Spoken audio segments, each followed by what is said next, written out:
આજરોજ કેશોદ પોલીસ સ્ટેશનમાં એક વિશ્વાસઘાતનો કાવતરા અંગેનો ફરિયાદ દાખલ થયેલી છે, જેમાં ફરિયાદી દેવાનંદભાઈ સવદાસભાઈ પીઠિયા કે જેઓ અખોદોડ ગામના સરપંચ છે, તેઓની સરકારી ગ્રાન્ટમાંથી મળેલી બોટ છે કે જે તેઓની માલિકીની હોય, એના હસ્તકની હોય છે અને તેઓની સાચવવાની અને સાર સંભાળની જવાબદારી તેઓની પાસે હોય છે. જે આ કામના આરોપી બાલુભાઈ પરબતભાઈ પરમાર કે જેઓ તેઓને ફોન કરીને પોતાને સેવાના કામમાં એક બોટની જરૂર છે, એટલે દેવાનંદભાઈએ વિચાર્યું કે ભાઈ એમને કોઈ હાલમાં વરસાદ પડે છે તો બચાવની કામગીરી માટે જરૂર હશે, જેથી તેઓ જૂઠું બોલી અને એમની સાથે વિશ્વાસ અપાવ્યો કે સેવાના કામનો વિશ્વાસ અપાવી અને તેઓએ સદર બોટનો ઉપયોગ કેશોદ 4 ચોક ખાતે હાલમાં જ અંડર બ્રિજ શરૂ થયેલો છે, જેમાં પાણી ભરાયેલું હોય,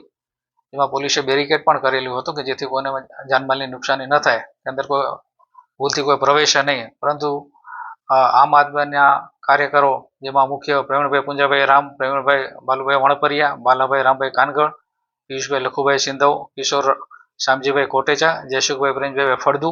રાકેશભાઈ જમનાભાઈ વણપરિયા, દીપકભાઈ કવરલાલ જાતુલિયા વગેરે નાઓએ